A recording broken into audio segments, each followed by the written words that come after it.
Susan Myers. I'm the Executive Director of the Southwest Jewish Congress, and we certainly appreciate you coming. I wanted to have some papers and everything out for you, but I don't have any place to put them, so please check our website out. If you picked up one of our pins, the website address is on there, swjc.org. We'd love you to see the program. We are planning our Texas-sized event, which will be April 23rd, 2026. Doesn't that sound like the future? 2026. Oh, I guess it is the future.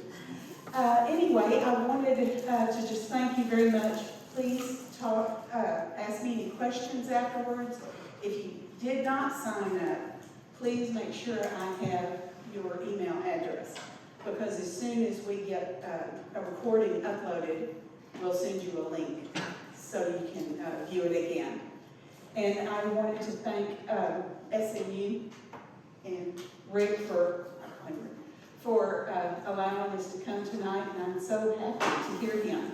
I want to introduce you to Jeff Weiss, one of our board members who planned this entire program. So here's Jeff.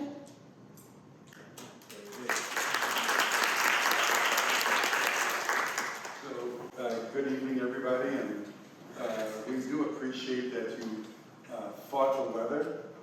We didn't know if maybe five people were going to come because of how bad the weather was. And people came from Frisco, from Plano, and Susan, you live by? Cleveland. Yeah, so I mean, all over the place. So I would like to introduce Dr. Rick Halperin, and please excuse me for reading this, because if I do it by memory, I'm going to fumble, and it's not going to be any good. So I'm going to tell you a little bit about Dr. Halperin. Dr. Halperin holds a BA, MA, and doctorate degrees in the United States and Southern U.S. history from George Washington University, from SMU, and from Auburn University, respectively. Dr. Halperin started teaching in 1985 at SMU and began teaching human rights courses in 1990. After being chosen as director of the new Embry Human Rights Program, he began overseeing its academic program and developing trips focused on human rights. Dr. Halperin has held many leadership positions in human rights and social justice organizations. During his more than 50-year affiliation with Amnesty International USA, he has served as chair of its board of directors 3 times. He has also served on the Center for Survivors of Torture, the International Rescue Committee, and the Texas Coalition to Abolish the Death Penalty. He has participated in the UN Human Rights Delegation that inspected Irish prison conditions in Dublin and Belfast, as well as in delegations monitoring human rights in El Salvador and Palestinian refugee camps in Gaza. During his sophomore year in college, he studied at the Sorbonne in Paris. And during that year, he traveled across Europe, including Eastern Europe, visiting numerous Holocaust sites. And this was at a time when there wasn't the gift shops, and selling the sweatshirts and food and so forth. The place was empty, and he goes walking into these places. And so at 18 years old, he was 18, he knew that he wanted to bring people in these groups, to these sites. His first trip was in 1983, and he continued making solo trips to Poland every year, every December through 1995. He took his first group of interested persons to Poland. It was 4 people in December of 1996. The trips to the numerous Holocaust sites in Poland have continued each and every year missing only 2020 and 2021 because of COVID. The December trips are the longest running university trips to Holocaust sites in Poland in the United States. Next year, 2026, will mark the 30th anniversary of his first trip and the 20th anniversary of the SMU Human Rights Program, which formally started on July 1, 2006. At the end of this talk, we'll have some time for Q&A, so kindly hold your questions until the end of the talk. And with that, let me please introduce Dr. Rick Halperin.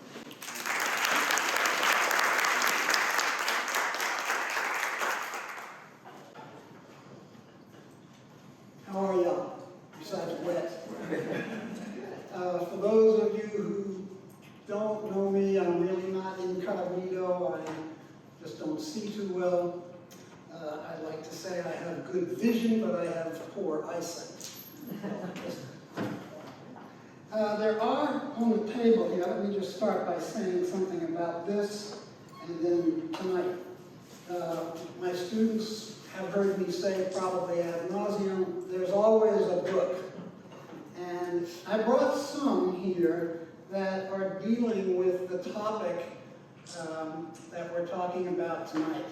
This is a topic of an era dealing with the idea of pursuing justice for this criminal behavior, and the idea that this pursuit of trials actually began before Nuremberg. Clearly everybody has heard of the Nuremberg trials, and there's a film out now about it, and trials after Nuremberg, including trials in Israel, which are not well known. So this tonight is really to kind of give a broad overview of an era. We'll talk about some specific trials, including the 12 trials that were held after the main Nuremberg trial. And there'll be a bunch of slides up there. I'm usually able to speak more extemporaneously, but there's so much stuff here, so forgive me with the notes that I have in front of me. So let's get going and take a look at this topic. What I would call the road to Nuremberg. Nothing happens in a vacuum, of course. Nuremberg didn't happen in a vacuum. So starting here, you can see a long list, a chronology of the development of international law, and there's a lot there. I'm going to start actually in 1919, after World War I. You can see it kind of in the middle there, the Treaty of Versailles, which of course followed World War I. And one of the articles of that treaty, Article 228, according to that article, the Allied and associated powers were entrusted to bring, and I'm quoting here, to bring persons accused of having committed acts in violation of the laws and customs of war before military tribunals. The idea that somebody was going to be held accountable. Many Germans and others, but many Germans were alleged to have committed war crimes in World War I, heavily in neutral Belgium, which was invaded, and other countries. Over 900 individuals were initially identified by the Allies to be prosecuted for war crimes after World War I. But only 12 faced trial, and of them, only 7 were convicted in what were called the Leipzig trials in 1921. They were tried in Germany, by Germans, in front of Germans, so one might say it might not be surprising that most of the alleged suspects and defendants were never brought to trial, and that even some were convicted, but 7 were. So you know, as you continue to read this, I'm going to fast forward into the war until literally January 13th, 1942, literally 1 week before the Wannsee Conference in Berlin, which I'm sure you know was the conference in which the bureaucracy of the Nazi machine decided to round up the Jews of Europe for final solution. But a week before that, in London, the Allied powers issued their first joint statement of goals and principles for during World War II. And in January 1942, the Allies were nowhere close to winning the war. They were reeling, both in Asia and after the Nazi onslaught was stopped outside the gates of Moscow just a few weeks before. It is known as the Declaration of St. James Palace, or sometimes called the London Declaration. It's the same thing. And at that gathering, there were the following. There were representatives from the United Kingdom, from Canada, Australia, New Zealand, and South Africa, the Commonwealth dominions, and 8 governments which were already in exile. Governments from, and this is in alphabetical order, Belgium, Czechoslovakia, Greece, Luxembourg, the Netherlands, Norway, Poland, and Yugoslavia. And there were representatives there from Free France. Clearly, France was occupied, but there were the Free French there. And the St. James Declaration, and I quote, "It was resolved to see to it in a spirit of international solidarity that those guilty or responsible, whatever their nationality, are sought out, handed over to justice and judged, and that the sentences pronounced are carried out." So this was putting the German war machine on notice that when they lost the war, not if they were going to lose, but when they lost the war, there was going to be hell to pay. So those responsible, if and when caught, were going to be held accountable. Now, a little more than a year and a half later, this is from October 1943. The Germans had been defeated at Stalingrad. They surrendered in February of 43. And the last major offensive thrust that they made in the Soviet Union was defeated at Kursk in July of 43. So this is after that, when it became apparent by October of 1943 that militarily in the East, in Soviet Russia, the Germans were not going to win the war. They did not have the capability militarily to keep advancing into the Soviet Union. The Moscow Declaration was issued, and it said that, quote, "Germans would be sent back to the countries where they had committed their crimes and judged on the spot by the peoples whom they have outraged." So many Germans were, of course, being captured as the Wehrmacht was being pushed out of the Soviet Union. So the Moscow Declaration from the Soviet Union was the second major announcement that the Germans were going to pay. The Moscow Declaration was significant in that it led to this. It led to what became known acronym as the UNWCC, the United Nations War Crimes Commission. How many of you have ever heard of this? A few of you. That's why we're here, because most people have not heard of this, but it's part of the process. The UNWCC, its job, and I quote, is to collect material supported wherever possible by depositions or by other documents to establish such crimes, especially where they are systematically perpetrated, and to name and identify those responsible for their perpetration. The UNWCC was signed into by 26 nations, but not the Soviet Union. The UNWCC would be in existence from 1943, November of 1943, through 1948. It would be in existence when the main Nuremberg Trial was held. But the UNWCC was hampered by limited resources. The Russians, as I say, didn't participate. And the UNWCC set up as its task to implement the declaration of the Moscow Declaration to start looking for and capturing Axis soldiers, including Japanese. It wasn't aimed only at the Germans.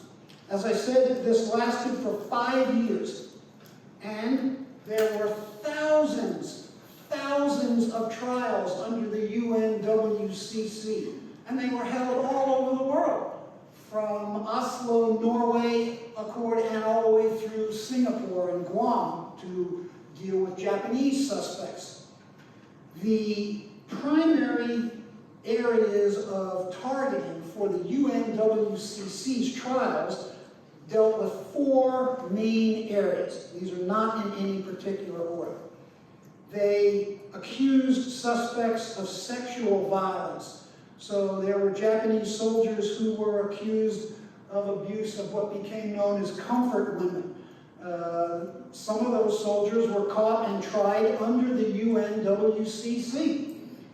The UNWCC made it clear that no head of state was going to be immune. This idea of I'm only following orders, no, that was not going to fly under the UNWCC. The UNWCC brought forth the idea of criminal conspiracy, which would play a huge role in the formation of the Nuremberg trials. And this was to set a moral tone for future trials, whenever they might come, and including trials into this century. The idea of the UNWCC, and I quote, was to define a moral distinction between the Allied and Axis powers. This was to be a moral decision as to what kind of world we were going to have after World War II, kind of a precursor, if you will, of never again. The first, these 26 Allied powers that signed on, this was their charge. The preservation of human rights and justice in all lands under the new banner, the United Nations. This is the precursor to what would be formed as the United Nations. And its goal, I repeat, was to create a world of human rights and justice. And human rights was listed first. Okay. Clearly, the Axis were still conducting these crimes all over Europe and in Asia. In 1948, the UNWCC stopped its trials. It closed. And all of its proceedings were made secret for over 50 years. So a lot of this, and we'll see in slides in a little bit, many of the trials that were going on, the Nuremberg Trial and others, were also going on at the time of the UNWCC. Why did the UNWCC stop? Think about what was going on in 1948, especially in the world of Asia and in Europe. Mao Zedong and the communists came to power in mainland China. Chiang Kai-shek was kicked off and went to Formosa, modern-day Taiwan. And the Russians had instituted the Berlin blockade. The U.S. airlift had to fly tons of supplies into all 3 sections of West Berlin, the American, the British, and the French section. It looked like the Cold War may erupt into a shooting war. We're many years, decades beyond that. But in 1948, and the tension that had risen from World War II, it looked as if there could be a new war that would break out in Germany. Germany, of course, was divided, East and West, and we'll see that in a moment. And President Truman came to the White House in late 1945, in April, after President Roosevelt died, made a deal with the new president of West Germany, Konrad Adenauer, that these trials would stop, and in return, Germany would commit its soldiers, those that had been found to be denazified, to potential frontline duty should fighting break out against the Soviets, which was in East Germany, or the former East Germany. So the UNWCC stopped. Over 36,000 individuals were tried in over 2,000 trials under the UNWCC. These weren't an aberrational trial. These were normative trials all over Europe and in Asia. And as I say, they were conducted in many, many countries. One of the main charges against the defendants was what was called water torture. Today, we know it better as waterboarding, but it was considered to be a war crime under the UNWCC, and many Japanese defendants, at least those that were caught under the UNWCC, were tried and convicted for what was called water torture, but we know it better as waterboarding. Okay, 1948, Harry Truman made anti-communism the priority over continuing to hold Nazi war suspects accountable for their crimes. As I said, the UNWCC was closed, thousands of Nazis went free, and the UNWCC was sealed, the archive was sealed for some 50 years. Okay, let's go to the next slide. So here you can see divided Europe. And this is pretty self-explanatory, what it was divided to, and you can see that. Okay, let's go to the next one. And this is the division of Germany. So here you can see the zones, the four zones, the Russian zone, the French, the US, and the UK. Okay? So this is a lot of reading. I'm not going to go into this. I'll leave it up for a little bit if you're interested. It just talks about how each of the sectors, the Russian sector, the French sector, the British sector, as we did in the American sector, each sector had thousands of trials because they all had Nazis that had either surrendered to them, especially in the West, or got caught. So in the Russian sector, for example, there were over 15,000 former Nazis that went on trial in the Russian zone. And heaven help you if you were in the Russian zone, because they had over 13,000 convictions. So needless to say, if you were tried in the Russian zone, your chances of walking free were not good. There were much less, but still several thousand trials in the UK and the French zone. There were multiple executions in each of those zones. Okay, let's move one more slide. And here again you can see divided Berlin, which was, of course, in East Germany at the time, deep inside of East Germany. You see the Soviet sector and then the other three. And so I'm going to talk very briefly about this, and then I'm going to say something about this last one, the Hadamar trial. So you've probably heard of some of these, but maybe not. So you see the Declaration of St. James Palace, the first World War II trial, the Krasnodar trial, was actually held inside the former Soviet Union. All defendants, Russian and Ukrainian, they were all found guilty, and many of them, most of them, executed. The Moscow Declaration, things I've just talked about. But pay note here, November 1944, the Majdanek trial. The Russians had liberated Majdanek in late July of 44, so this is a major trial in the Russian area of a former death camp. The Helmno trial, another death camp trial. The Americans, remember, we never found those places. We had no idea as to what had been in Poland or further east. The French executed exiled, Marshal Pétain, the head of Vichy France. He went on trial into exile in July of 45, when the war was still going on in Asia.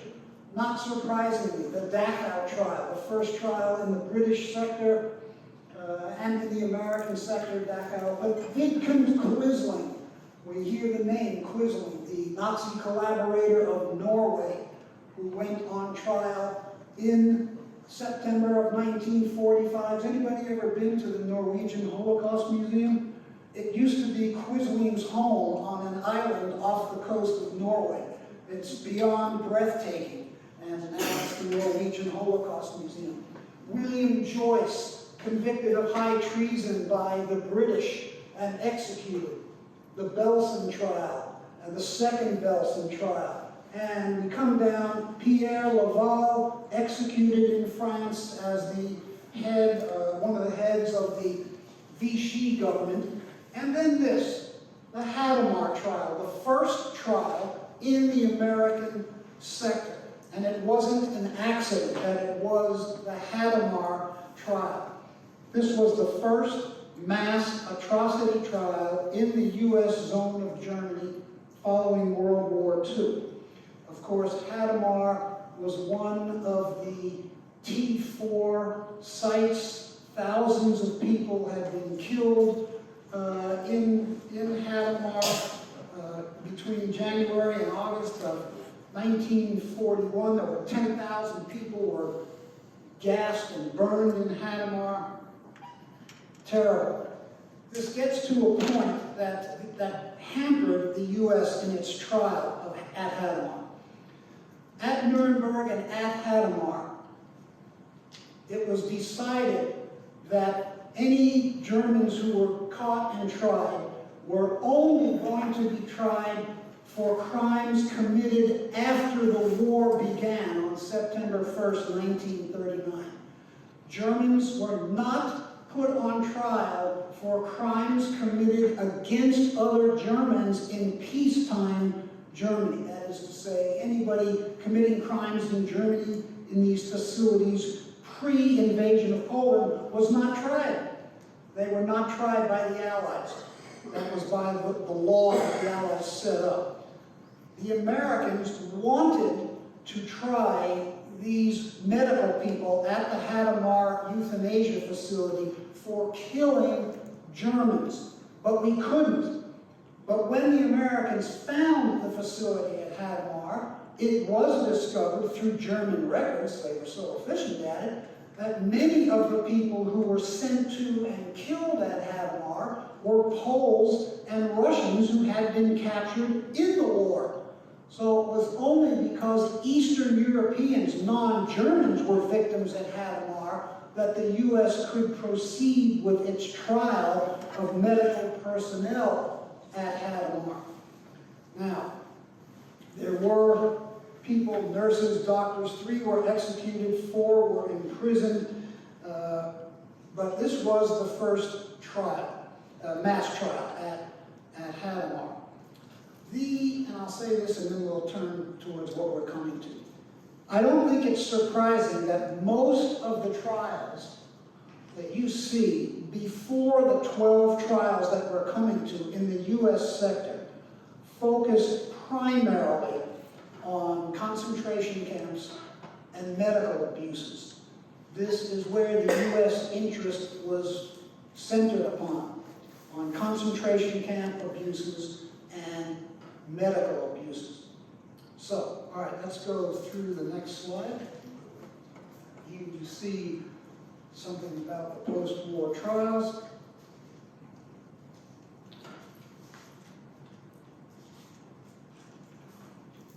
And now let's go to the next slide. So these were this is what I've just gone through is really phase 1. Now, phase 2, Nuremberg and the other trials, of which the 12 trials I'm going to be talking about are in here. But this is a list of all those major trials from November of 45 through 1958, still pre-Eichmann. and of course wouldn't be until 61. So you may note, and we'll come to it, again you can see many more trials.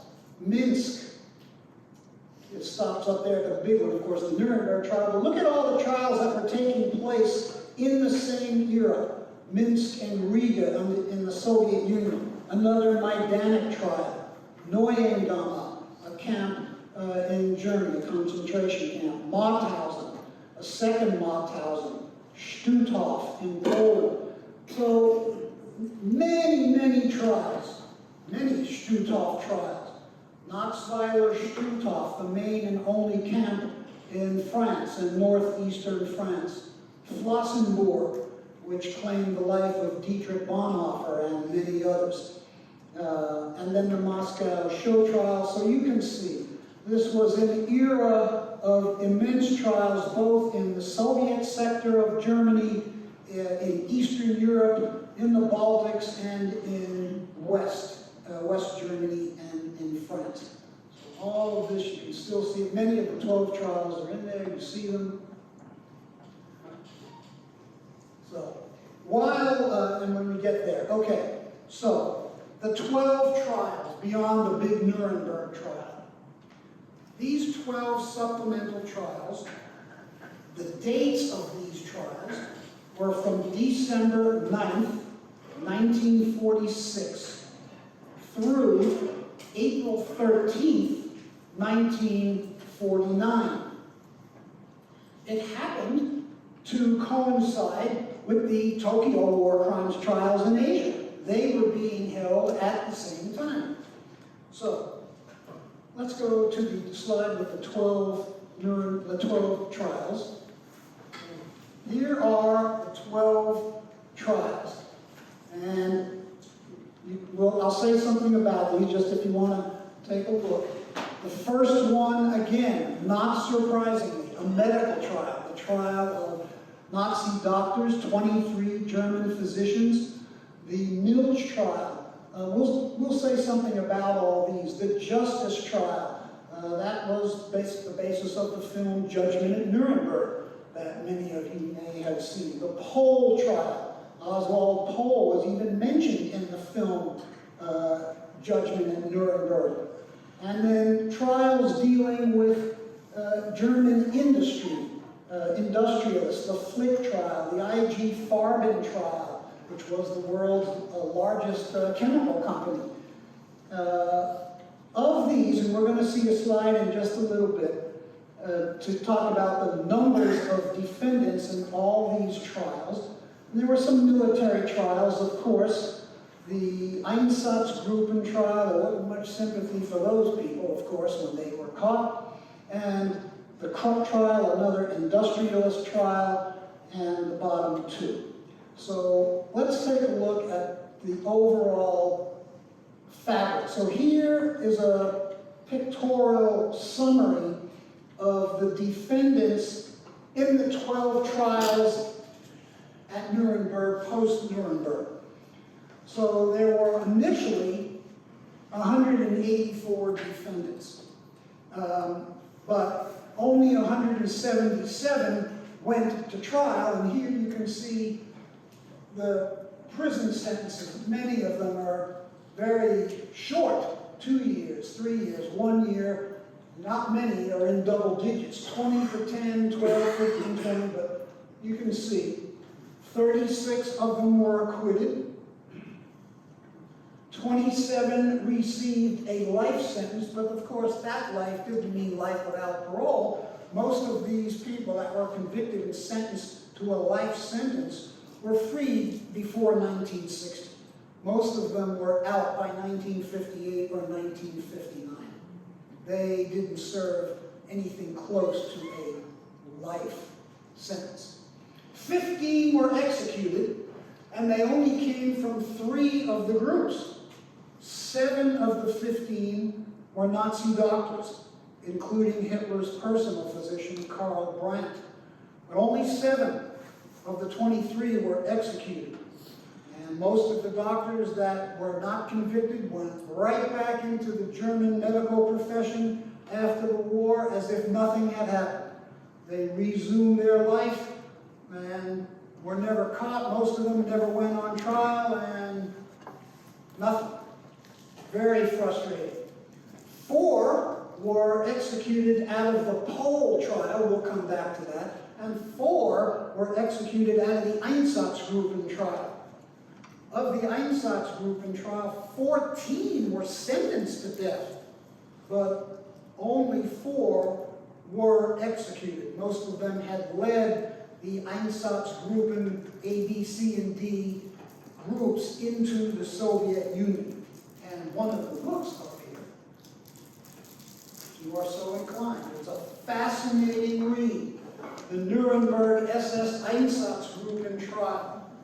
If you are interested, this is one heck of a book to look at the trial of those that murdered millions of Jews in the Baltics and inside the Soviet Union.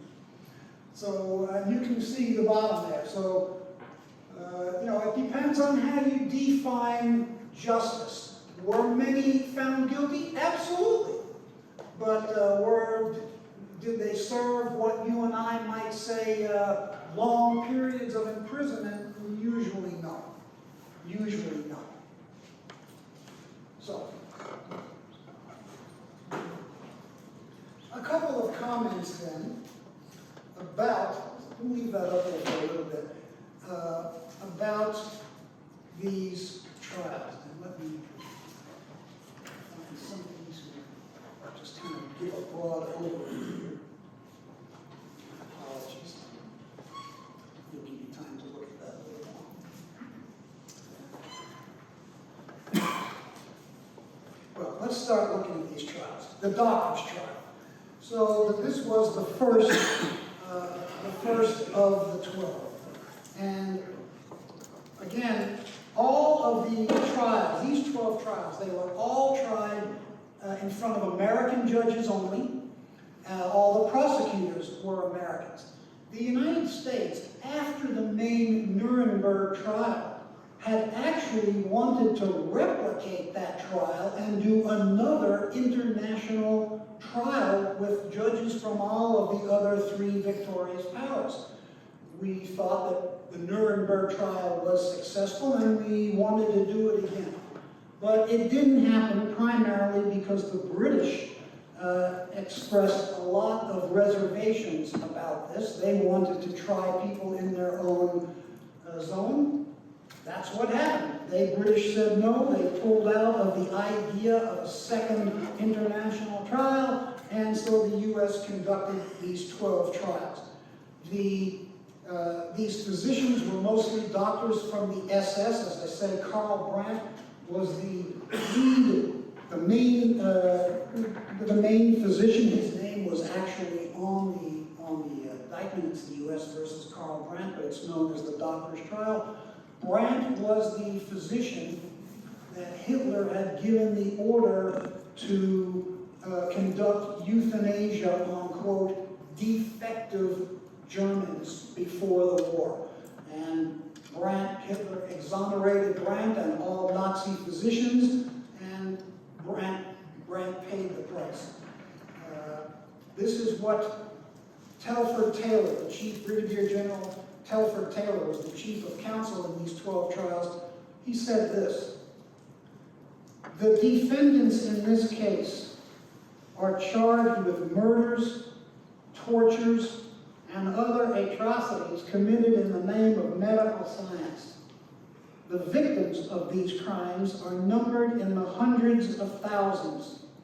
A handful only are still alive.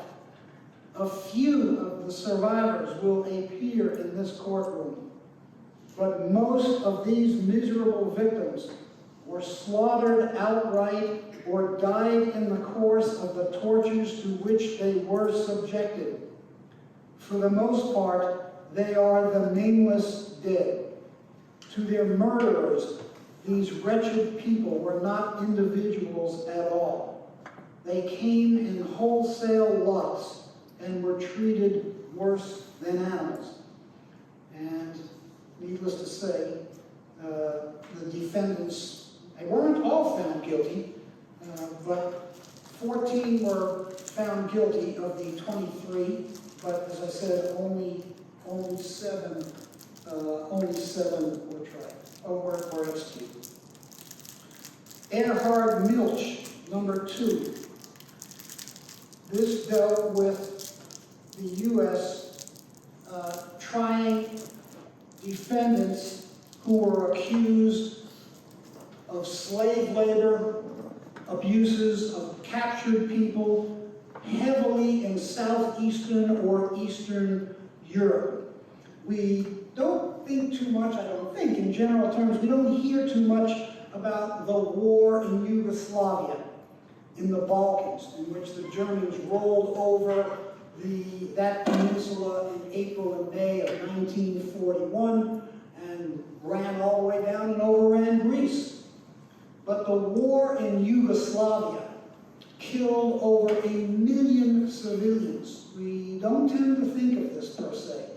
And the crimes that were committed by the Wehrmacht in Yugoslavia were horrific. Of slave labor and outright execution of people who were considered to be partisans or guerrillas. Perhaps you know, you can get this online if you wish, but in the late 1990s, in Germany, after Germany united, the Wehrmacht was still visible with its soldiers, its surviving soldiers, parading in Germany as the good soldiers, as those that were not ideological zealots who had conducted this brutality all over Europe. They portrayed themselves as soldiers. But Germans released an exhibit, and this exhibit caused an outrage wherever it was shown in Germany, and it ultimately came to the United States, and there's a thick book about the exhibit called Crimes of the Wehrmacht. The German army complicit in genocide and war crimes, and these were a compilation of photographs taken by German soldiers doing what they had said they didn't do.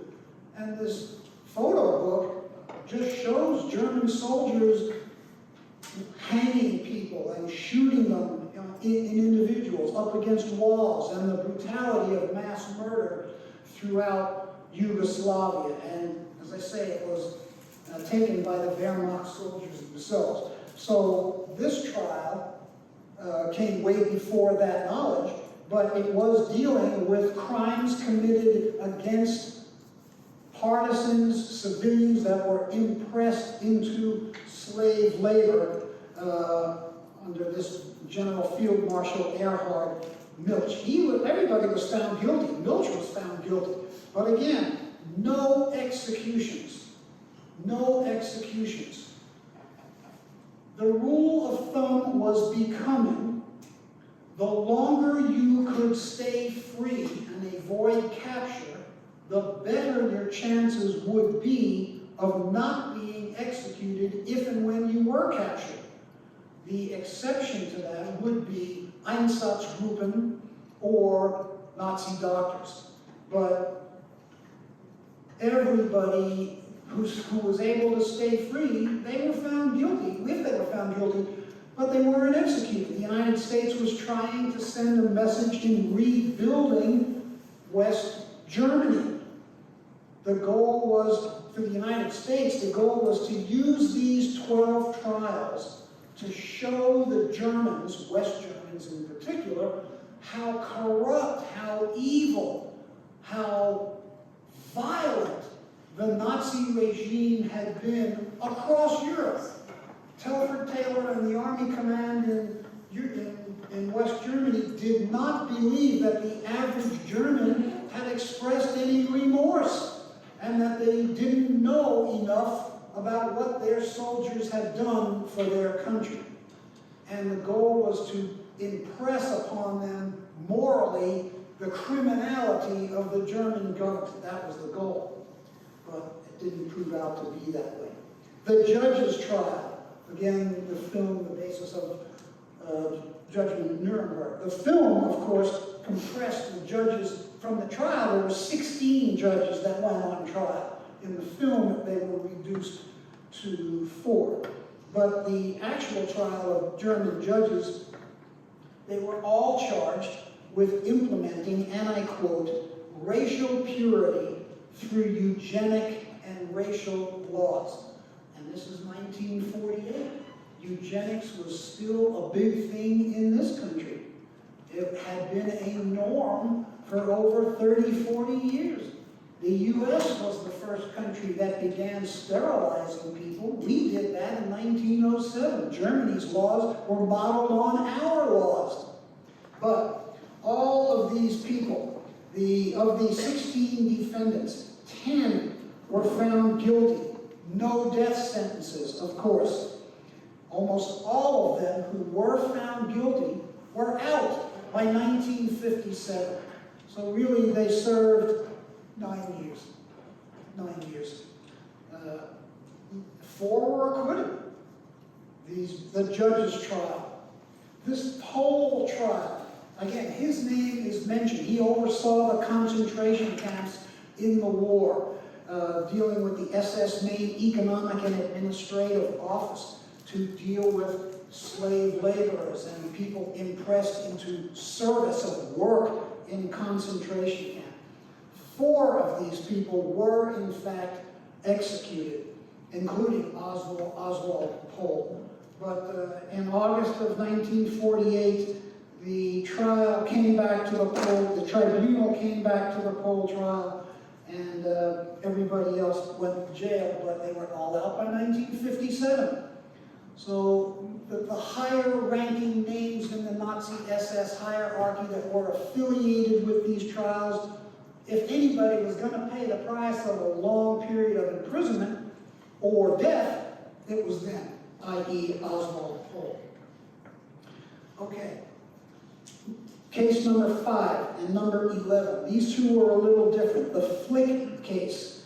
This was the 5th of the 12. The Ministry's trial. The prosecutor, Telford Taylor, tried to indict the defendants for pre-war crimes that were only involving pre-war Germany. This would have been a first that the law to oversee the Nuremberg trials had said you couldn't do.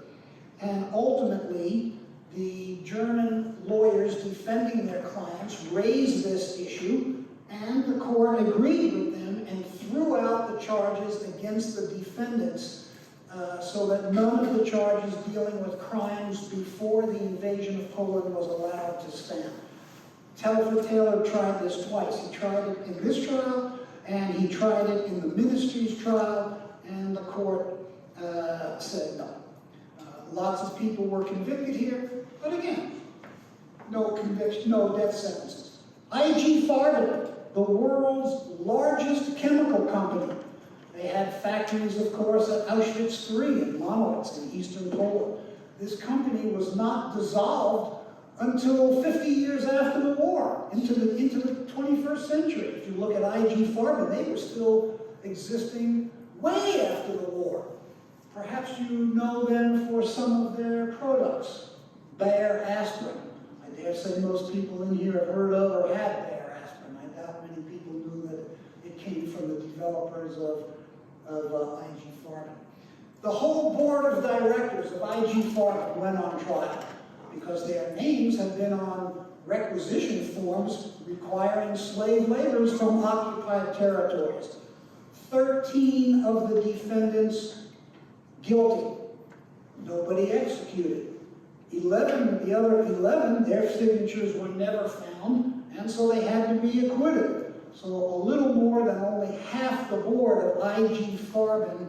Of course, IG Farben was the manufacturer of Zyklon B. And how much more lethal can you get in the Holocaust than Zyklon B? But IG Farben, the board of directors only, that's it. 13 guilty, that's it. The hostages trial, this dealt with what had happened in Yugoslavia primarily again. The idea that partisans, people taken in what was Albania, Yugoslavia, Croatia, Greece, all of these folks, the Germans went on trial for this But no executions.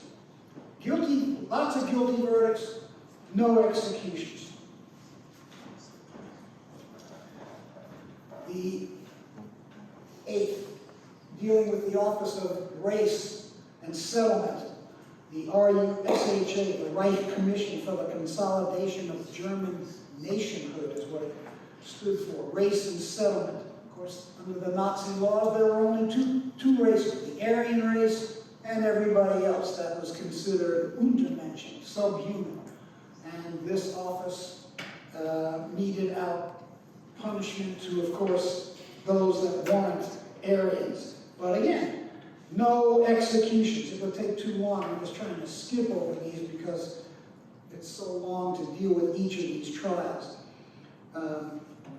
All right, the Einsatzgruppen trial, they deserve a little more of a mention because it did involve executions, and most people have heard of these major Einsatzgruppen killing squads that invaded from occupied Poland into the Baltics, Group A all the way up to Leningrad, Group B through Minsk to Moscow, Group C through Kiev and into the Ukraine, and Group D further south into the Crimea and Odessa.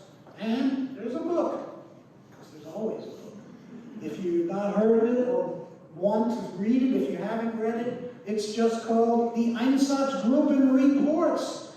They are reports filed by each of these armies, A, B, C, and D, day after day after day, back to Berlin.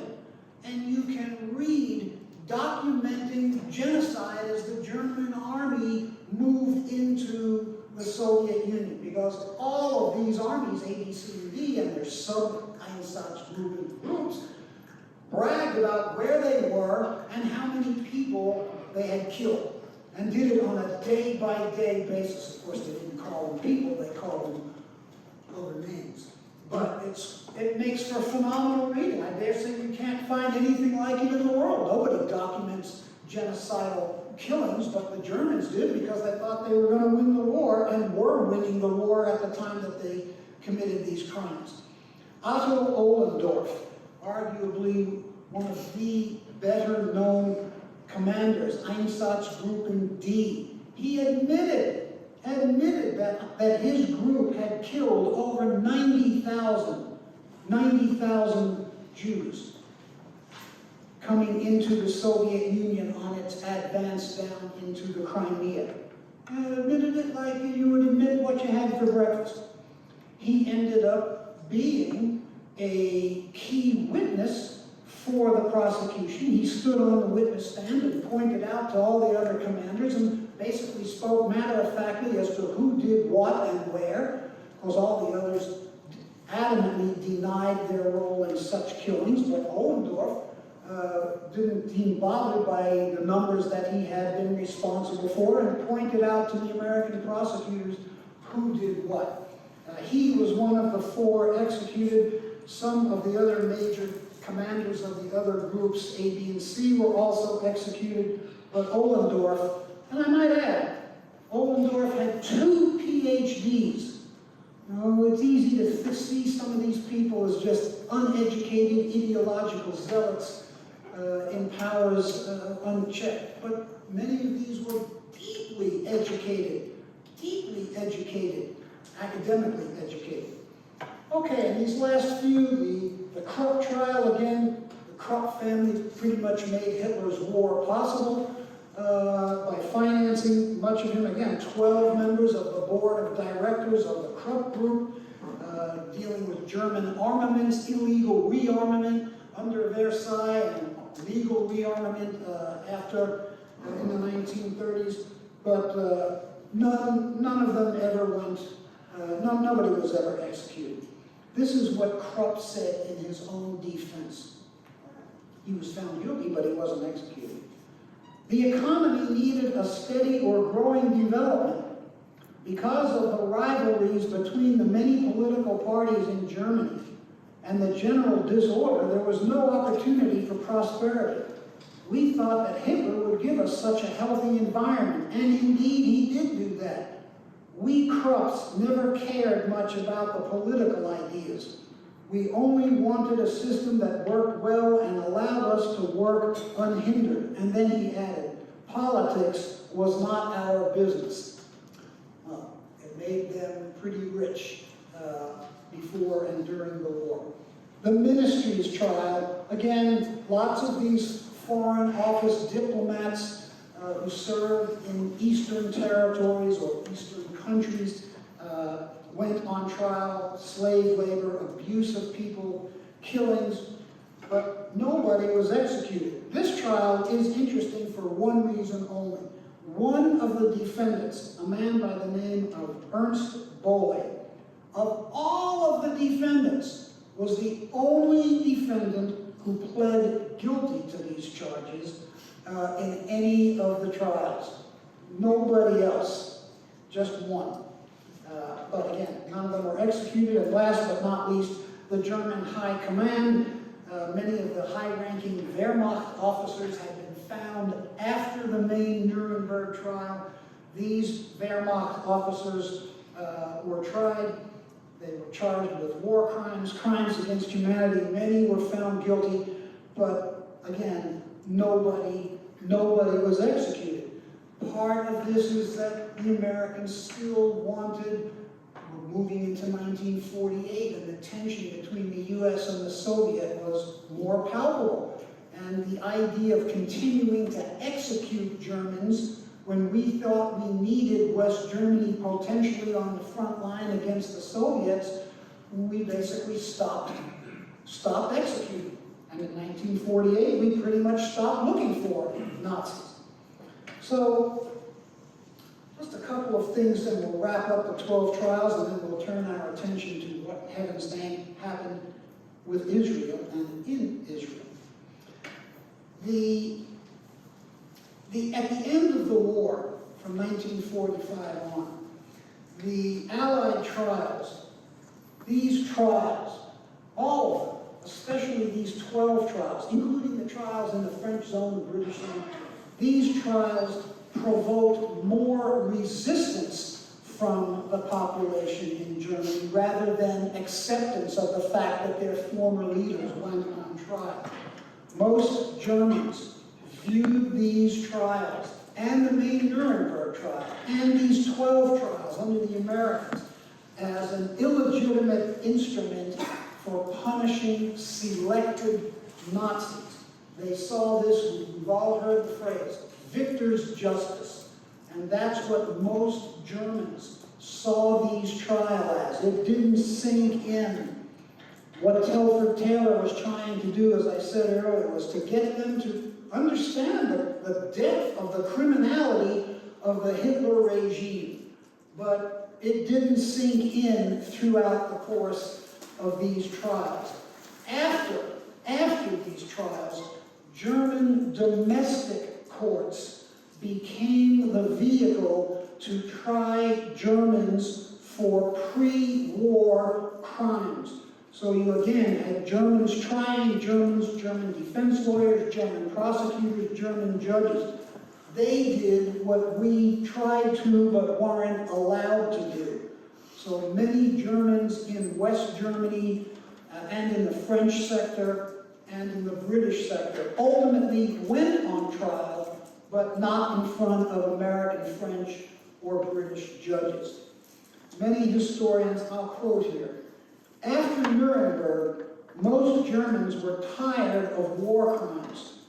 It took the bracing example of the Eichmann trial in Jerusalem to jolt German complacency. Again, 1948, 1950, nobody was talking about the Holocaust. That word didn't come into understanding until the mid-1970s, so that's a non-factor. They said this: the scale of the Nuremberg trials was bigger and the defendants were grander, but the impact on most Germans of the subsequent Auschwitz trial and the Maidan trials was far greater. So I would say, from what the Americans tried to get to do as a result of these 12 trials, they weren't successful. They don't seem to have been the result that they wanted to keep doing these trials. That just didn't seem to happen. Okay, so let us move towards Israel and what happened after the war, if we can.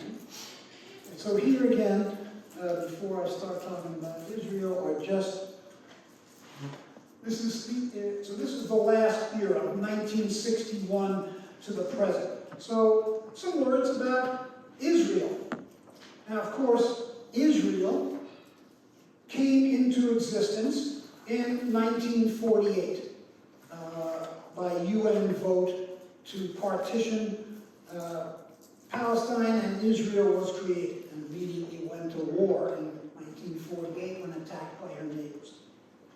December 1949. A man by the name of Andrzej Banik, B-A-N-I-K, in Israel, was arrested and denounced as a non-Jewish fascist, a member of the Slovakian Hlinka Guard, and he was accused of child murders in Slovakia. His arrest was a sensation in the new state of Israel, and it led to the passage of what became known 3 months later, in March of 1950, as the Nazis and Nazi collaborators punishment law. That law authorized Israeli courts, and I'm quoting, to exercise retroactive and extraterritorial jurisdiction over persons accused of war crimes, crimes against humanity, and crimes against Jews. Now, many survivors who fled Europe and got to Palestine/Israel, many had served in 3 capacities against their will, but to survive. Many elderly men had made it to Israel, but during the war had served as members of Jewish councils in many of the ghettos in Eastern Europe, Minsk, Warsaw, anywhere. They served as Jewish policemen in many of the ghettos, and this is depicted in Schindler's List with some of the Jewish males working as policemen to round up Jews to meet the quota that the Germans were ordering to be deported. And other Jews had served as capos.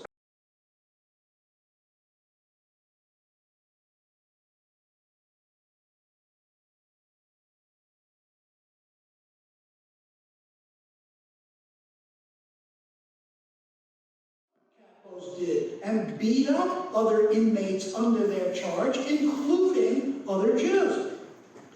So, the law was meant, this punishment law, made absolutely no differentiation between Nazis and Jews who served as any of these 3 capacities. Jewish policemen, members of the Human Rights, the Jewish councils, and capos were seen as equally guilty as Nazis. And they were seen in such a terrible light. So, many Jewish people started identifying on the streets of Israel people that they accused or identified as members of any of these 3 groups. So it led to the following in Israel. It led to what became known as the Capo trials in Israel. This went through 4 phases. Most people have never heard of this. The first phase of the Capo trial lasted from August of 1950, just a few months after the law was passed in March, through January of 1952. Where alleged collaborators, Jews, were subjected to uncompromising treatment and were seen, as I said, set on equal footing with Nazis. They were seen in the same negative light. In the first year and a half in Israel of these capo trials, 6 former capos were tried and were sentenced to an average of 5 years in prison. But 1 received a death sentence. Now, this was a death sentence in Israel against a Jewish individual 11 years before Eichmann. Bear that in mind. A death sentence in Israel in 1951. The second phase would go from 1952 through 1957, where any members of those 3 groups, Jewish Council, Capo, Jewish Police, was no longer seen on equal footing as Nazis. They weren't seen like that anymore. Now they were just called collaborators. Collaborators. There were, and in this time frame, the only death sentence that had been given was overturned. The conviction was not expunged, but the death sentence was overturned. So the new line drawn by the prosecutors between Nazis and their collaborators was that Nazis were going to face charges of crimes against humanity and war crimes, but collaborators could not. They were not going to be subject to the ultimate punishment anymore, at least not the death penalty. It didn't stop the trials, but it at least put people on trial in Israel that if you were brought before a court to be charged in one of those 3 groups, you weren't going to face a death sentence. This is seen, this phase is seen as the most politically important of the 4. And I brought this, I'll mention this in a little bit. A criminal libel prosecution came in this. It was brought against a man by the name of Malkiel Grunwald. He denounced a Jewish man, Rudolf Kastner. Kastner had worked to save Jews in Budapest, was present with Eichmann and the Nazis rounding up Jews left and right in Budapest in 1944. And Rudolf Kastner saved some Jews, and included the Jews that he saved were his family. And Grunwald brought a suit in Israel against Kastner, claiming that Kastner had basically sold out many Jews so he could save many of his family members.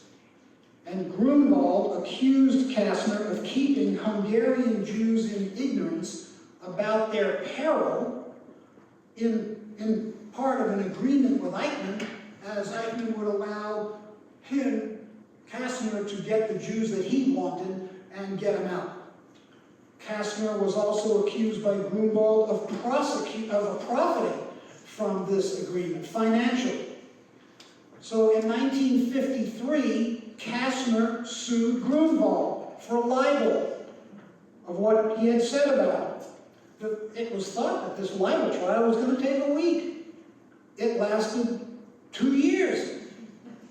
And in 1955, the trial judge ruled in favor of Grunwald and accused Kastner, and I quote, of having sold your soul to the devil. The trial court morally condemned Kastner as a criminal collaborator. Kastner appealed, and Kastner was assassinated in Israel by a man who called himself a Zionist revisionist member of a hit squad. So while the appeals court was waiting to issue its verdict, Kastner was assassinated. His assassin would only serve 5 years in prison. And there is a DVD with the interview of the assassin. So if you want to hear some testimony that you likely would never hear anywhere else, I would recommend taking a look at this DVD called Killing Kastner, the Jew who dealt with the Nazis. It's quite an interview.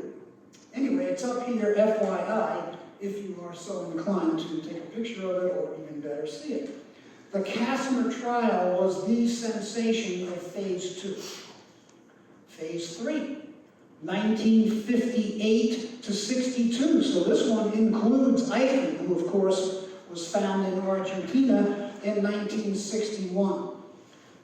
Jews, the capos, the Jewish police, the Jewish council members, now they're not even seen as collaborators anymore. They are seen as, quote, men and women who had committed wrongs, but who had done so with good intentions. That is to say, who could put themselves in the place of these people? What is the will to survive? So the court tried to see these people as making a choice, and a choice that allowed them to live, but not seeing them as terrible collaborators doing the Nazi bidding for them. Eichmann, of course, was captured, and the trial was televised starting in April of 1961. If you've ever seen the films about Eichmann on trial, or books ad nauseum about the trial, but there is a film called The Specialist. It's a film about Eichmann on trial, and it is quite a film dealing with witnesses who were brought, witnesses who faint in the courtroom, prosecutors, survivors yelling at Eichmann, the man in the glass booth. It's a powerful testimony to see.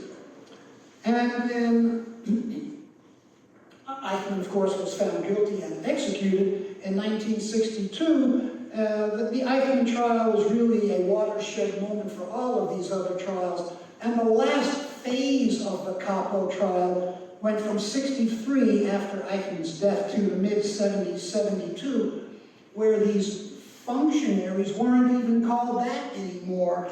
Now, anybody who had been convicted in a Capo trial had the conviction expunged. All of the convictions of Jews in Israel were expunged. And the Israeli courts now saw those men and women as victims who did what they could to stay alive and served in one of these three capacities, but saw them just as much of a victim as anybody else, but a victim who was fortunate enough to survive. Now, a couple of things about these, and then we'll get ready to wrap this up. Eichmann, of course, in 61, you see him there on the second one. Some of these trials, I would say, are watershed moments in the modern phase of war crimes trials. That is from 61 to the present. I would say particular attention to the Frankfurt Auschwitz trials. There had been Auschwitz trials after the war. They were held in Poland, and almost everybody that had been found at that first Auschwitz trial was executed. But in 1963 to 68, the Auschwitz trials were frequently held in West Germany, in Frankfurt. There's a great book about the man that made these trials possible called The Prosecutor. You should read it. It's quite a book by Jack Fairwood, Mr. Bauer. The Frankfurt trials, you can see, guilty and imprisoned, but no death sentences. I remind you, we're coming to the anniversary. On December 10th, 1948, the Universal Declaration of Human Rights was signed, and it was to bring a new world order into existence without a world without executions. So many Nazis had been killed, but killed closer to the end of the war. Now, they weren't going to be sentenced to death.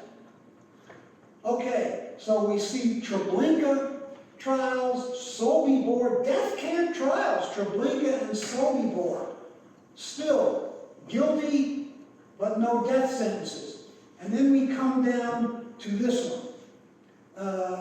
Ivan Demyanjuk. Anybody not familiar with this name? So here's a great book, The Right, Wrong Man. So I'm going to mention this briefly because it involves Israel. Demjanjuk came into the United States. He claimed that he was a victim of Nazi persecution, and he came into the United States in the early 1950s, like many other Eastern Europeans, and he was granted political citizenship.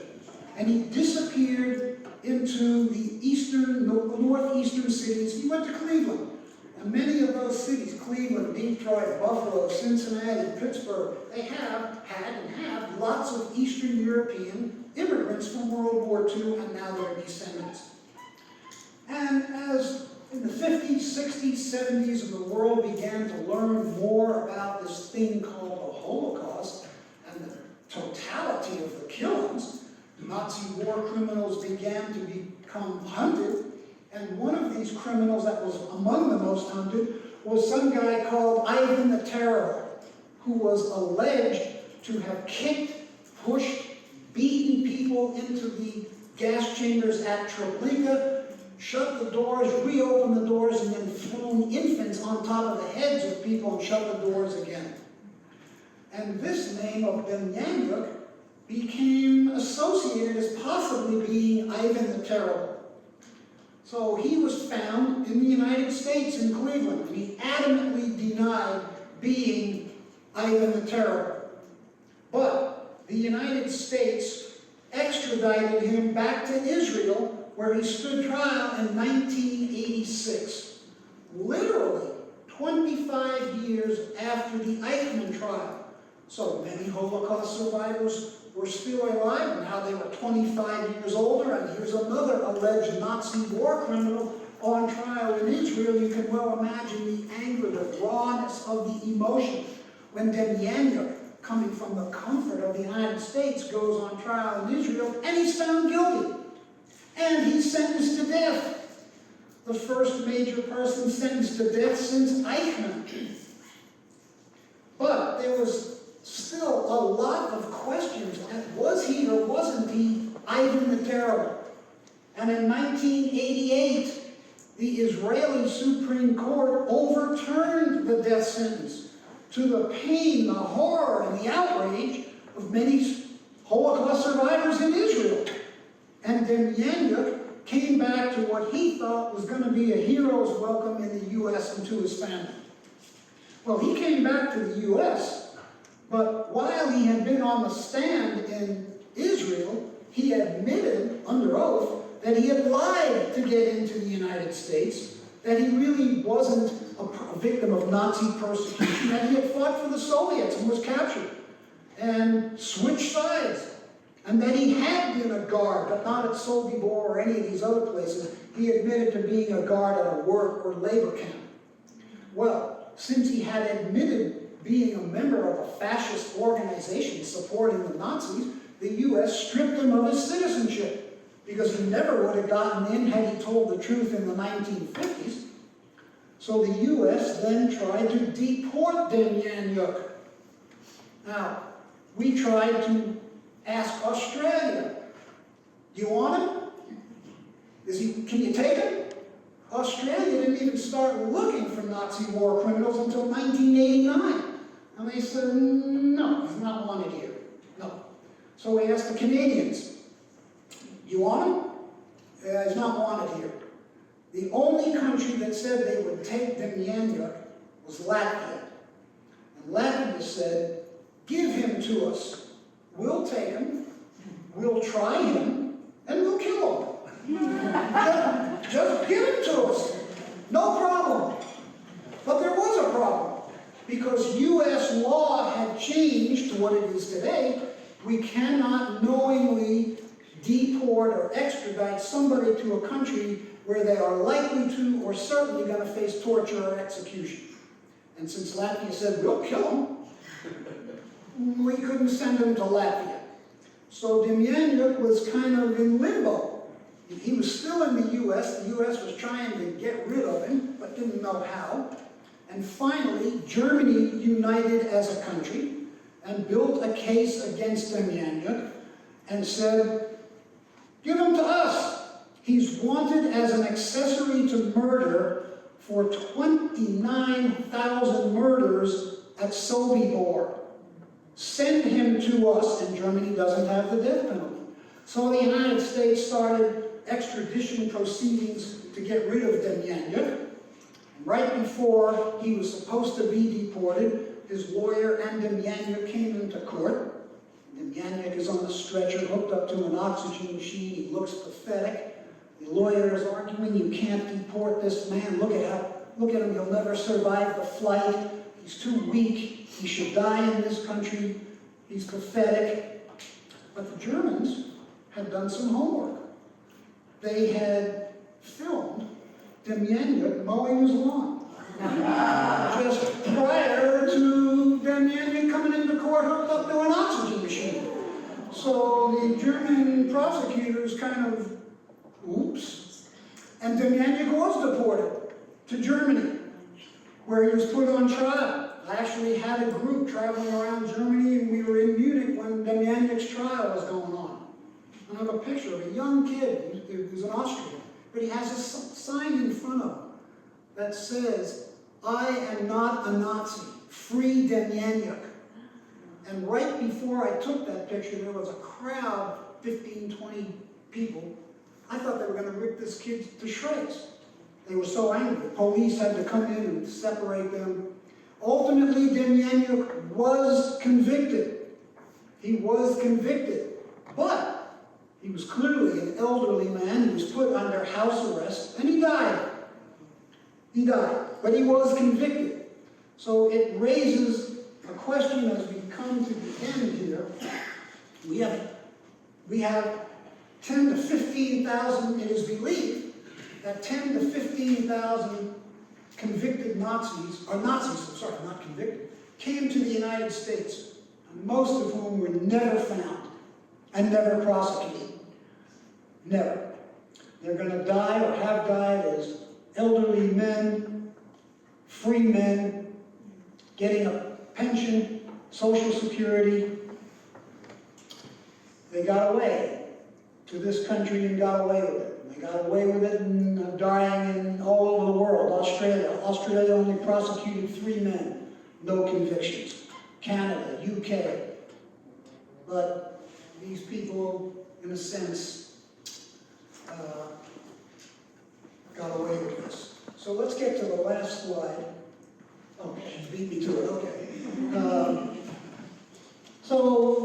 Nuremberg still evokes a lot of emotion on both sides. Many people are still deeply critical of it because the crimes that it set up, war crimes, crimes against humanity, crimes against the peace, were set up after the war. So the accusations were, well, of course you were going to find these defendants guilty. You created the categories and you found them guilty. Well, what do you expect? But as Justice Robert Jackson said at Nuremberg, they had a choice. They could either try these defendants because they were defeated, or let Germany try them themselves. And he said, we saw the futility of that after the First World War. So the Allies were not going to let this go unpunished. So you see this, and of course we have had multiple trials since, multiple war crimes trials from the UN and other genocides around the world. Cambodia, not many, but some. Iraq, Yugoslavia, the UN. It may make your blood boil that these suspects and defendants can come before a UN tribunal charged with genocide in Yugoslavia, Rwanda, Bosnia, Iraq, be convicted but not face a death sentence. There's no death penalty under the UN in the world that they envisioned. So, I would say it just depends on how you look at it. I might add that the US is not a member of the International Criminal Court. The US is not a signatory of the Criminal Court. the U.S. has signed the Genocide Convention, and I say this and we'll get ready to stop, take whatever questions or comments you have. The Genocide Convention today is signed by most countries in the world. We have signed it and ratified it, but it says this: nothing in the world, in the UN General Assembly, nothing since World War II has ever formally been declared a genocide. Not the killing of 500,000 Indonesians in the 60s, not the killing of 2 million Cambodians by their own country in the 70s, not Hussein killing thousands, hundreds of thousands of Kurds in the 80s in Iraq, not Bosnia in the 90s, not Rwanda in the 90s, not Sudan, not anything. If the UN General Assembly ever formally declared something to be a genocide, it would mean that every country in the world, including ours, who has signed into the Genocide Convention would be obligated to send military troops under UN command to enter the country to stop the genocide. And that has never happened. The genocide in Rwanda stopped because the Rwandan Patriotic Front invaded Rwanda from Uganda, not because the UN did anything. The UN said what happened in Cambodia, quote, was the worst experience since Nazism. So these massive killings flare up in different continents around the world, but the Genocide Convention is great, but it's never been implemented. So I'll stop here. I hope this is some broader context of what the world was dealing with the suspects in that era and beyond. I know it's kind of a lot. I hope this wasn't too long-winded for you, but thanks for your attention, and I'm happy to answer any questions.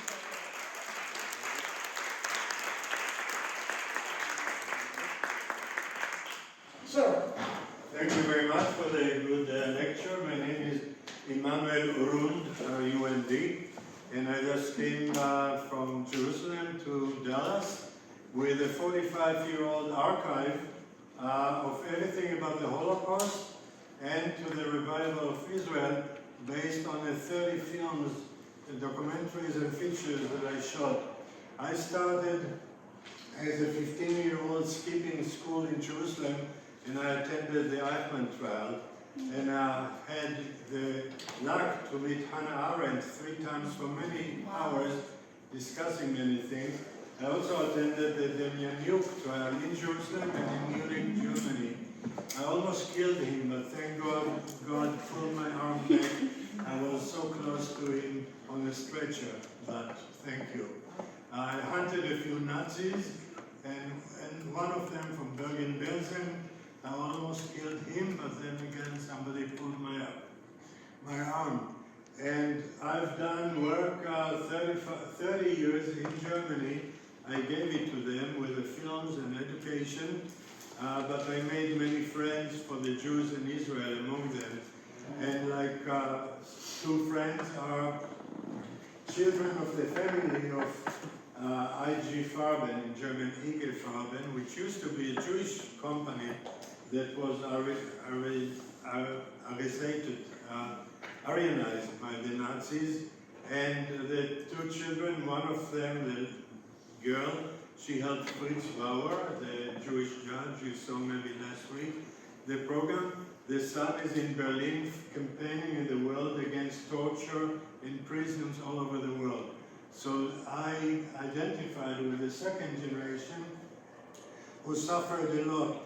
Many of the second generation of Nuremberg came to me and told me, Emmanuel, you know, I have lots of problems whenever I go with my passport to United States or Great Britain and they read Nuremberg, and I was born in Nuremberg, they look at me very funny, they don't like me. And so I decided to do something about it together with the artist Danny Caravan from Israel. We created the Path of Human Rights in Nuremberg by the German National Museum, and I filmed it. It's made of about 60 yards long path, with 27 pillars. On each one is written in 27 languages: Shalom, Salam, Shulem, peace, and in 27 languages. And over there I filmed Stefan Hessel. He was assistant to de Gaulle, but he was taken by the Nazis to Buchenwald. But he survived, and he was among those who in 1947 at the UN wrote the Human Rights Charter. So I filmed him in Nuremberg on that way of human rights. And anyhow, I don't want to take all the time. If anybody want to write me, Emmanuel.Rund, R-U-N-D, or you can talk to Ms. Benjamin here. She knows me, and a few ladies here that I got to meet last week. And yeah, I'll be glad to lecture about all that I've done in 30 years in Germany, in the United States, in Israel, to this. By the way, today, 80 years ago today was the beginning of the trials, 20th of November, 45, the trials. And anyhow, I'll be glad to come to any of you, any school, lecture for an hour, not to take the time from here. And then again, if you want to write me, just Emmanuel.Rund, R-U-N-D. I have his card, I'll leave it here and you can photograph it. Thank you, and thank you again for the great lecture. Thank you, sir, for all you have done. That's humanity. I initiated the German Memorial Day to the Holocaust in 1996 on January 27th, 1996. I pushed it for 3 years, they didn't want it, but I, in Yiddish, reingehabt, I gave it to them. And then it became the International Holocaust Remembrance Day, which is my baby. So since then, I'm invited either in Germany to the Parliament on that day, or to the UN when I'm in New York. So, thank you. He's a tough act to follow. Other questions, sir? Just a million questions, but I'll limit it to two. Where is Hitler in this grand scheme of things as being a mastermind of this? And also by the definitions that you showed us, Schindler would be a war criminal.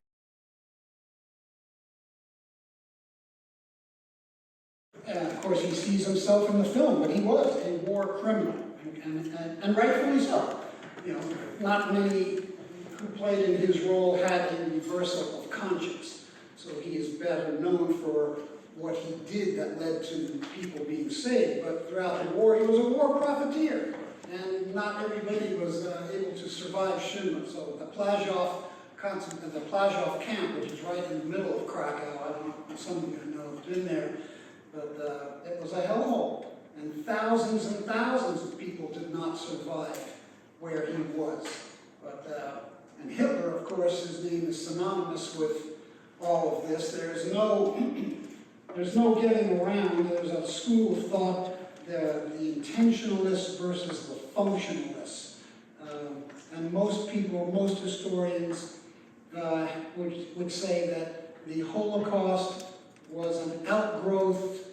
Hitler didn't envision the Holocaust in 1924 in the platform of the Nazi Party. He never advocated the extermination of Jews in the 1920s while they were trying to gain popularity and gain political power. But after he came to power, there was a concept known as working towards the Führer, where subordinates would do things in that they would think that this is what Hitler wanted done, and or to curry favor from Hitler or Himmler, working towards the Führer. Not a lot has been written on it, but it has emerged in recent years as a theme of how the Holocaust evolved, a gradual evolution to make it a possibility from the populace. Well, Jews were only 500,000 people in Germany, in a nation of 53 million people pre-war. They're only 1%. So who's the mastermind of all these different concentration camps? Well, the camps were heavily under Himmler. And Hitler charged this to Himmler, Himmler to Heydrich, Heydrich and Eichmann. Eichmann was the assistant to Heydrich. So these three, Himmler would be as responsible as as anybody, other than Hitler. Not Gary. Not so much the camps and the brutality of the camps, because Himmler was in the SS and Goering had other duties.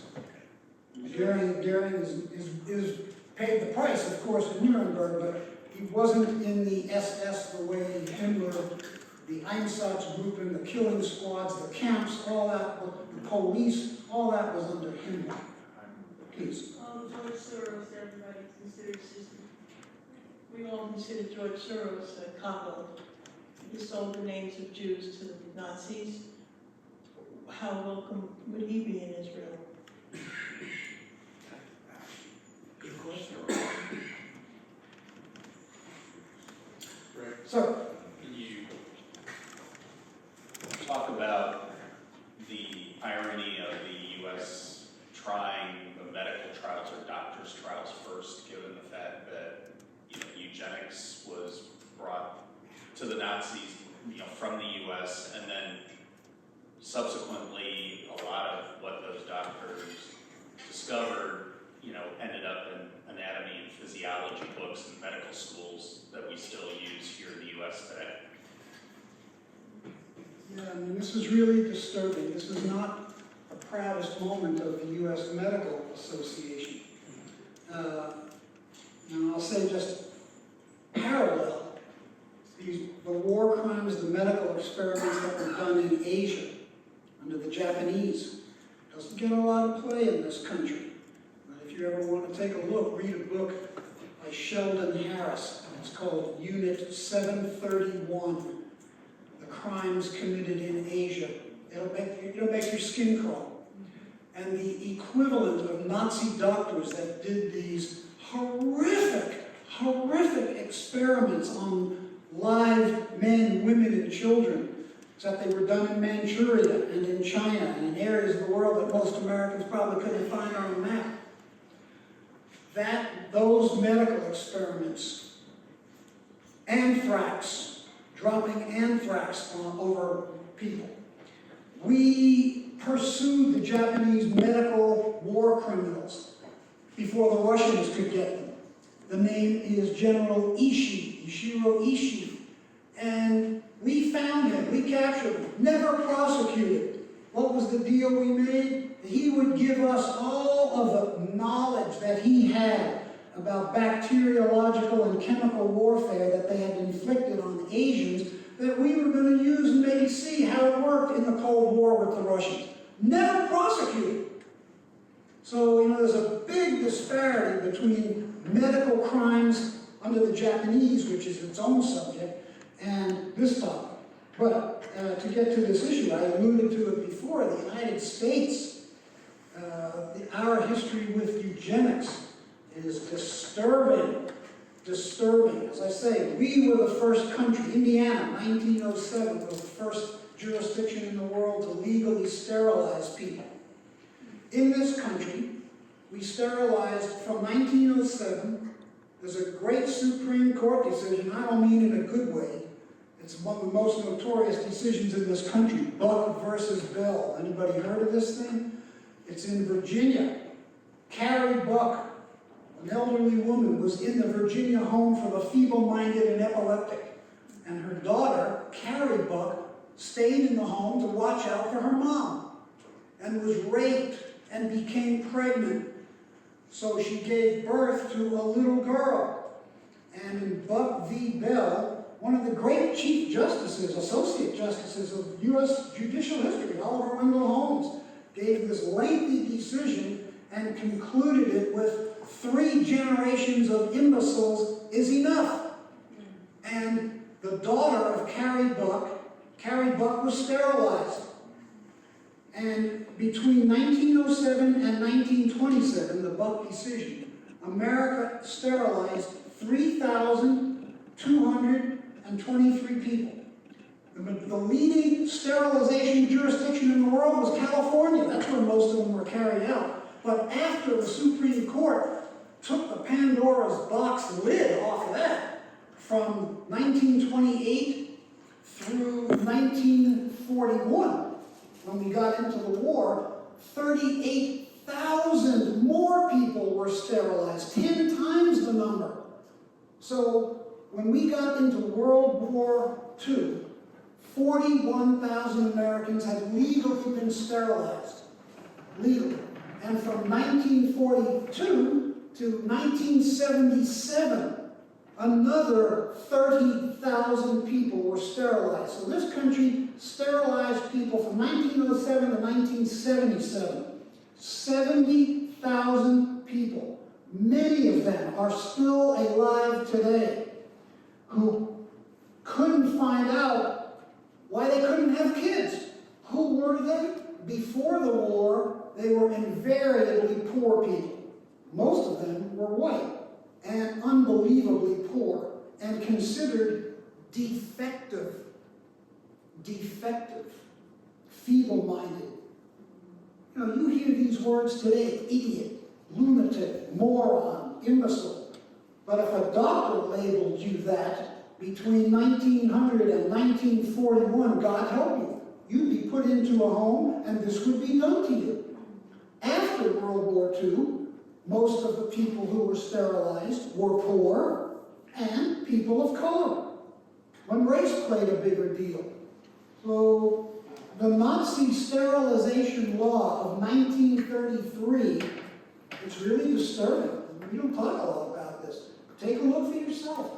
The U.S. Model Eugenical Sterilization Law of 1922 set up the same categories of who was going to be sterilized in this country that the Nazis inflicted on them. They got that law from us. They kept the same categories, except they expanded it ad nauseum. Germany turned into a racial state. And just in pre-war Germany, from 1933, this is what the American trials were all about. From 1933 until World War II started, August 31st, 1939, some 425,000 Germans were sterilized against their will. 425,000. That's what the American doctors were trying to prosecute, but we couldn't. German courts had to do it, and most of them never touched these doctors. The American legacy to this is not pretty. It's easy to point the accusatory finger and feel outraged rightfully against Nazis and what they did, and Japanese, if you're aware of that, for what they did. But we have to bend the finger and look at what the American legal and American medical professions did in concert. They worked together to make this possible. The laws made it possible, and the doctors carried it out. It's not pretty. Is genocide always personal? Could the use of drones and other mechanical devices aimed at a population also be considered genocide? You know, the answer to that hasn't been decided yet. Would you repeat the question? The question was, could the usage of drones being targeted against a particular population ultimately be considered genocide? We haven't reached that level of sophistication with that technology to that degree to meet the definition of genocide, but I couldn't say, no, that'll never happen, because we've seen the evolution of the mind of people to make such horrors happen. So I don't want to sound here as a doomsday, it's just a matter of time. I hope we don't reach that level. But given the history of what people have done to each other prior to the Holocaust and since, one might not be totally surprised. Well, Russia has a diminishing population, and they are teaching their children in schools today how to operate drones because they don't have enough people for their military forces. Also, I want to say that there are many people, myself included, that believe that Margaret Sanger founded Planned Parenthood to stop the proliferation of black and Jewish babies. Margaret Sanger comes under a lot of criticism for her stance on eugenics. I mean, this country had something called scientific racism. We still see that phrase today, where science is used to, quote, justify this onslaught against people that are on society's fringes and margins. It's, this phrase never again was supposed to have meant something. We weren't supposed to have a world post-Nuremberg with all of these horrors in it. So it's clear that as a species, we haven't learned that lesson totally. Not yet. Maybe one more question, and then we'll get ready to call it a night. I'm trying to be sensitive to the clock. Please, give it a loud voice or you need me to come back. So the work that you've been doing, it is so heavy, and as you look and you see that justice is so very difficult to come by, what, in your experience, so what do you believe is the secret for people that have been victimized, for actually to have healing in the absence of justice? Great question. Could you all hear the question? It's a great question because it gets to one of the central pillars of human rights. What do people need to heal, or to at least begin to heal? And without a doubt, without any doubt, you must have recognition of wrongdoing and an apology. The ability of a country to say, we recognize what we did, and we're sorry. So if you are the descendants of that wrong, you at least are getting a verbal admission, maybe a written one, that what happened to you or your ancestors was not right, to say the least. And I mention this with emphasis for this reason. I really appreciate that question. This country, like any country in the world, this is a great country in many ways, but it has its share of problems. Then and now. This country has formally apologized for wrongdoing 6 times. That's it. What have been those 6 U.S. apologies, and when were they? The very first apology in this country was in 1983 to France.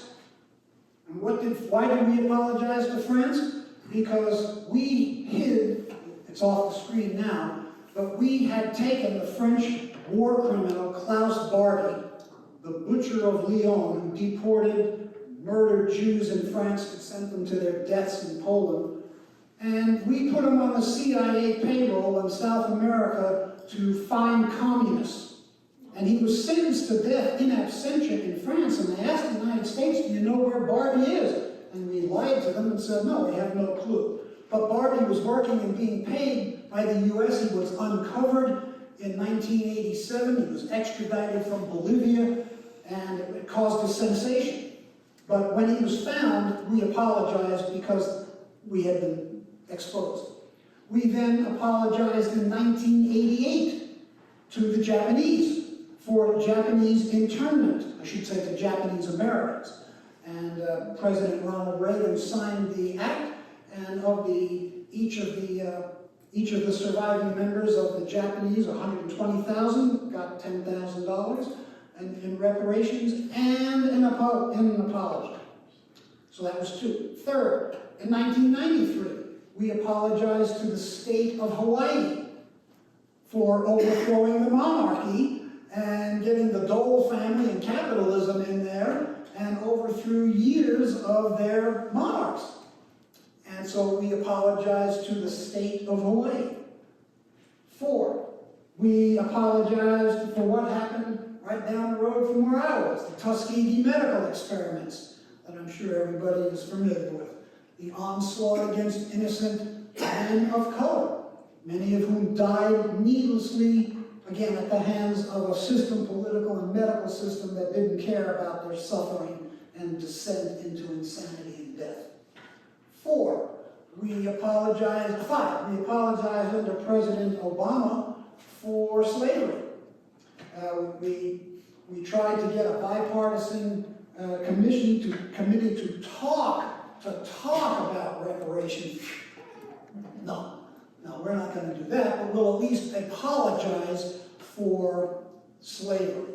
And let there be no doubt, many politicians of both parties who try to keep telling you that slavery is the original sin of this country. And it isn't. The original sin of this country is white supremacy that made slavery possible.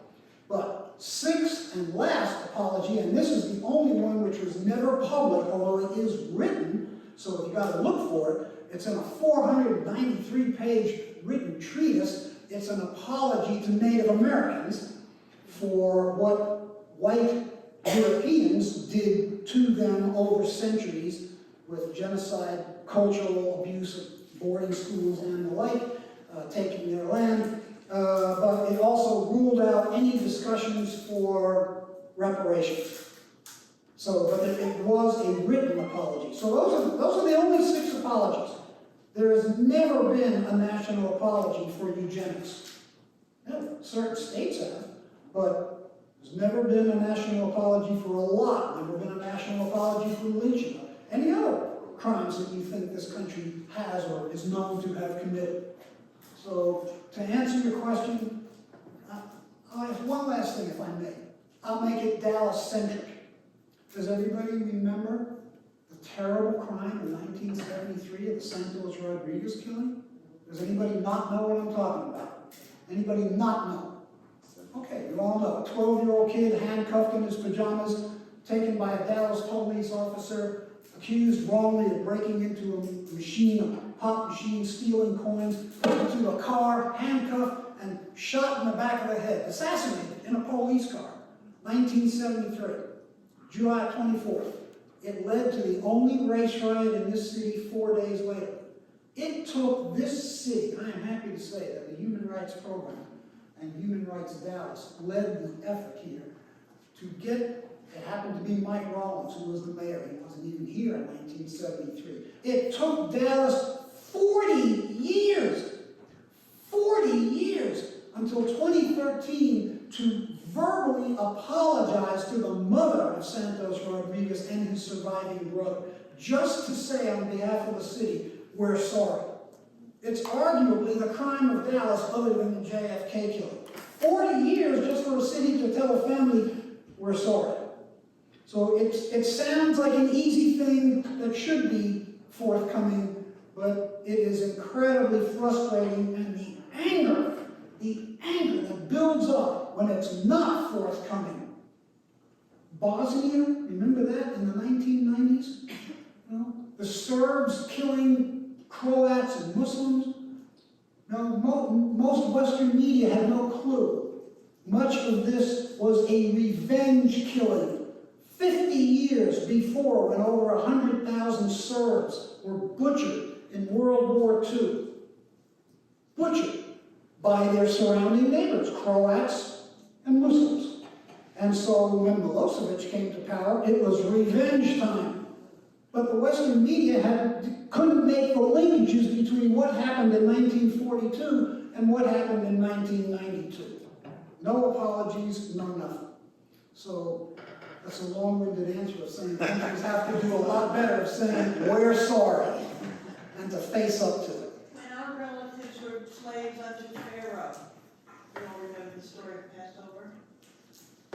Did the Egyptians apologize to the Jews? I dare say not many people have ever apologized. By the way, talking about apology, last week, it's a joke, but it's not. The German Dental Association, all those dentists in the camps who pulled the gold crowns from living prisoners without any, they apologized last week for what they've done, the German Dental Association, just last week. By the way, anybody who would like to have my Oscar-nominated film, All Jews Out, can get it from Brandeis University Jewish Film Center, and it's with a recommendation of Michael Birnbaum that we saw here yesterday in Dallas. Germany has done a great job, compared to the Japanese, of paying out reparations. I'm not saying money is the answer, but it clearly can help those in need who are descendants of victims of German crimes. They have paid out billions. The Japanese still have never recognized what they did in Nanking. They still don't see what they did against Comfortwood. No apologies, no recognition, no nothing. It's a stark disparity. Thank you all for coming. Be safe. Happy holidays. God bless.